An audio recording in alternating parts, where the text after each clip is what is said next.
that recognition, and then the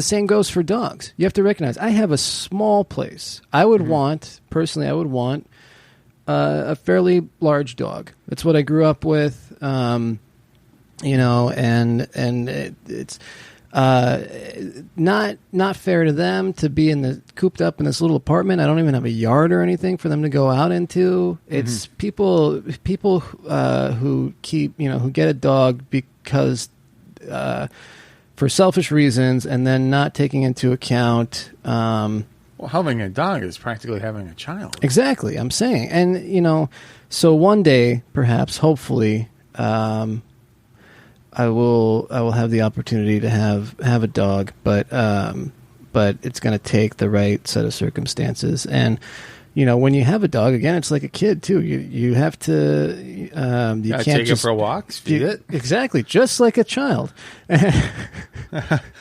Come home from lunch and let it out so it poops. Well, but what I'm getting at is you can't just like decide you're going to go out of town for a couple of days. With a cat, with Susu, if I'm going to go out of town for a couple of days, I can just make sure she has enough food and give me a call. Okay, I'm saying for a couple of days. If I'm going to go for a week, Jesus, dude, whatever, man. Oy. Oy. For listeners who haven't gone to our Twitter pages, I not only list the publications that I write for, but or have written for. Aiden Cook, if you're listening, Aiden Cook is the person who said, who commented on our YouTube channel, which the YouTube channel is Hoot and Waddle, and that's where all the whatever things we're going to post get posted. And they specifically said about our Good Place stuff, the What the Fork stuff. I love these. Oh, thanks, Aiden. Yeah. So, anything? Shout out to Aiden. Anything in the emails or? No, you know what? I've been getting emails for Album Infinitum, and that's the first time that I've done a podcast that actually got email feedback, which is interesting. Nice. Yeah. Oh. Yeah. All on the Squeeze episodes. Oh. Squeeze fans may be few, but they are vocal. Yes. So that's good. We nailed it. Yeah. Or you nailed it. I did. All yes, right. Thank you. We'll see if this continues. Like, I didn't get any emails about Amy Mann or Fountains of Wayne. It's all been about Squeeze. But you did get a follower. I did. You did get a special follower for your Amy Mann episodes. Yes. Say, Amy Mann. Amy Mann. So I can't discount that. That was pretty fantastic. It would be like Ted Danson following our What the Fork. That would be amazing. So if you're listening, Ted Danson. Ted Danson has Twitter. Yeah, Ted Danson does have Twitter. Yes, he does. You know what? If Manny Jacinto followed, I would be happy to. Darcy Carden. I would be happy if Michael Shore followed us. Oh, that would be awesome. At Ken Tremendous. At Ken Tremendous is his handle. Mm-hmm. I'd be happy if Mark Evan Jackson followed us. Yeah, even though he hosts that rival podcast that I still haven't listened to. I'm not Have you listened to? No. No, maybe I'll go back and listen to it after we've moved on I'm still catching up on your limited engagement episodes. Well, which thankfully I've been on hiatus for like a month and a half, so you should be able to catch up. I'm on the Amy Young episode. Well, you're not that far behind then. Yeah. But that was funny. For the first time in forever, last Monday, I had no podcasts to post. And I'm like, this feels weird. I was like going back through.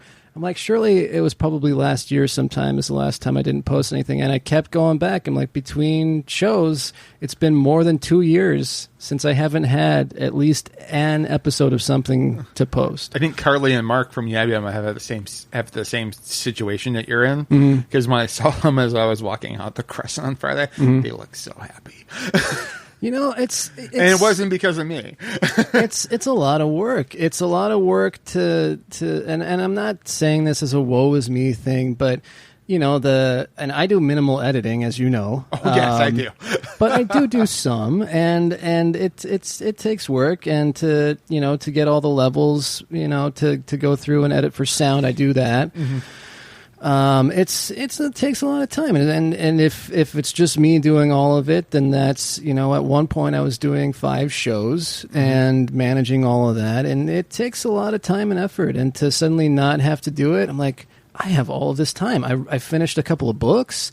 I finally started catching up on the submissions queue. I was able to live life for a little while. So I can tell you that Infinite Jest thing I was going to start. Well, for one, the book, I was being announced like the book group's done, but I mean it's probably a good thing. Oh, there's no way you would have been able to keep up with it now. There's that reason. So like I'm still stuck on page 42. I gave up. I'm done. And as Chris Ayres said, you have to approach that book at a time when you have the time to devote to it. And I just don't. Time now. I don't. So maybe someday, but the time was not now. So are there any other clips here we want to look at? Oh, yeah. Why not? I mean, we're only 3 minutes in. Remember when we were going to keep this at a tight hour? We could now. We could just call it. We could just be like, you know what? Let's not listen to... We came here with a purpose. I think we can do it. All right. Kristen Bell. Yes.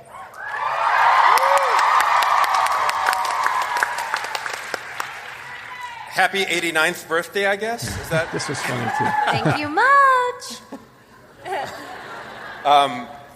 If you haven't seen the video of Kristen pointing the camera at herself and asking her daughters how old they think she just turned. At 1:08, after you've watched the gag reel, do that. Kristen, will you tell the story about how you found out that season 4 would be the last of NBC's The Good Place? How I found out it would be the last. Yes. I was driving home coming home from Malibu. This is irrelevant. I was driving in a place that didn't have great service, and I saw Mike was calling me, and I said, "Hey, Mike," and he said, "Hey, I want to talk to you." And every bone in my body immediately somehow knew that he was going to say we were either canceled or wrapping it up. And I said, before you finish, the only way that I'm going to be able to hear you out is if you promise to write me something immediately after the show ends. And he said, "Yeah, sure, I will." And I was like, "Okay, now go ahead." And he gave me the news that he has a ton of integrity, and the story showed him how it was going to end, and we were going to take that opportunity and wrap it up. What if he was like... Wait, speaking of integrity, has he offered to write you something now? Not yet. But I just got confirmation a couple seconds ago that he's finished writing the finale, so I'm going to expect something by, I don't know, next Friday? Yeah. We'll talk right after the read-through.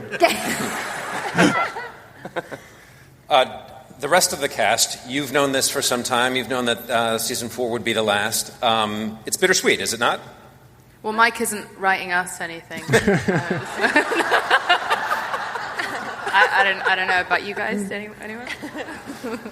Yeah, it's a tragedy to walk away from these people and from this show and from all of our amazing fans, because this has been the wildest experience of all of our lives. But also, it's so cool to know that we are completing the story as it was supposed to be completed, and I feel really proud and sad and happy. Yeah, it's a lot. Darcy, Manny, Will, you've talked about it. I think each of you separately have framed it as a bit of a breakup. Like it seems like the right thing to do. And Darcy, you used the word "cool" a lot. I did. Did you already get another job? Okay, this part was funny. Yes. That's how I handle breakups.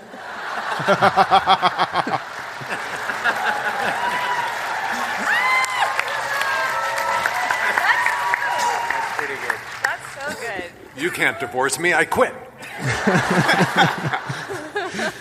Yes, I'm going to work with Tina Fey and Robert Carlock, and I'm going to play... Yeah, I heard about this. You did? I'm going to play the mayor of Los Angeles. That's fantastic. Okay, so we're going to get some sort of ad there. Shit. Yeah, we don't need to...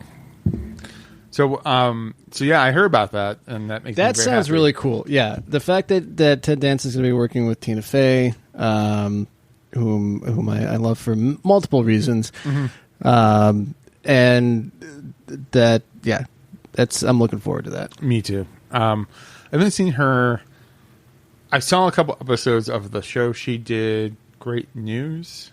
Oh yeah, for NBC. That was a fun show. I wish I'd stuck with it. Okay. Because I heard it turned into something even amazinger. But then it got canceled, correct? Yeah, it's canceled, but it's still on. It's on Netflix. Okay, I'll check that out. And of course, Kimmy Schmidt, which they're bringing back for. Wait, what? They're bringing Kimmy Schmidt back for a Choose Your Own Adventure episode. What? Yeah, it's gonna take a while though. What? Okay. Yeah, right. They're doing like an interactive episode. I was happy with the way it ended. Oh, it's like a one-off. Okay. All right. It's a one-off. That was a great show. I liked that a lot. Because I'm sure you're aware of the show Black Mirror that did like a Choose Your Adventure movie. Sure. Yeah, I've never seen an episode of Black Mirror, but I'm aware of it. Yeah. Let me watch the. Here's your job for the next. Here's your assignment for the for your next 2 weeks. Okay. Watch the first episode, season 1, episode 1. Okay. And if you want to watch any more after that, let me know. Okay. Good. That's your because that will be your the litmus test. That's your litmus test because the first episode. So I won't ruin it for anyone. But it's that show's been on for years at this point. I'm sure that I'm the one that would be having things spoiled for me. So. Yeah, I'm surprised it. But yeah, that's your assignment, I guess. Okay. Should I choose to accept it? Should you choose to accept it? This podcast will self-destruct. Yeah. So what else happened? Anything? You know what? Other than that, I think that there was a lot of just patting each other on the back. There's an endearing story about Kristen Bell directing the show. Oh yeah, I heard about that. And they were talking about and how basically Ted Danson and Kristen Bell will have these long monologue things, these big pages of dialogue that they have to go through, and then Manny Jacinto has one line and then breaks everyone. So that sounds about right. Michael Schur was sharing the story about how he got on set one day and they'd only been shooting for an hour and they were already an hour behind, and it was because of Manny Jacinto having said one thing that had everybody just unable to get it together again. So did Drew Goddard offer any insight? He had a few things to say. One was that he had tried to talk Michael Schur out of ending the show. That he thought it could go on much longer, and so he's sorry, it's his fault he failed. Yeah. And at which point Ted Danson says, he's like, that's not my philosophy at all. I think you run it into the ground. Yeah, it has managed to be a fairly good show, consistent quality show for 3 seasons. Well, I mean, here's the thing. It's only improved. They have one season to wrap everything up. Well, and the Drew Goddard thing is basically most of his speaking time was taken up with people applauding all of the things he's done because he's also responsible for Cabin in the Woods, and they rattle off some other things that were Bad Times at the El Royale. Is that him too? That is him. Because Okay. we talked about that in an earlier episode. Oh yeah. And I finally saw it. Yeah. Yeah. And I've heard it's okay. It's actually, there's a lot going. It's something disguised as something else. It's, I think it takes. There's a lot going on in that show. In fact, it's very similar to, I think it's very similar to Good Place. Okay. Where it's a very deep show disguised as a sitcom. Okay. And there's more going on in Bad Times at the El Royale than just this kind weird of quirky movie. Yeah, than this weird puzzle box thriller. There's something spiritual about it. Oh, interesting. Okay. So I say people give it a chance, but keep in mind it's not what you think it's going to be. Well, not only that, it's also like at least 2 hours long. It could have been trimmed a lot.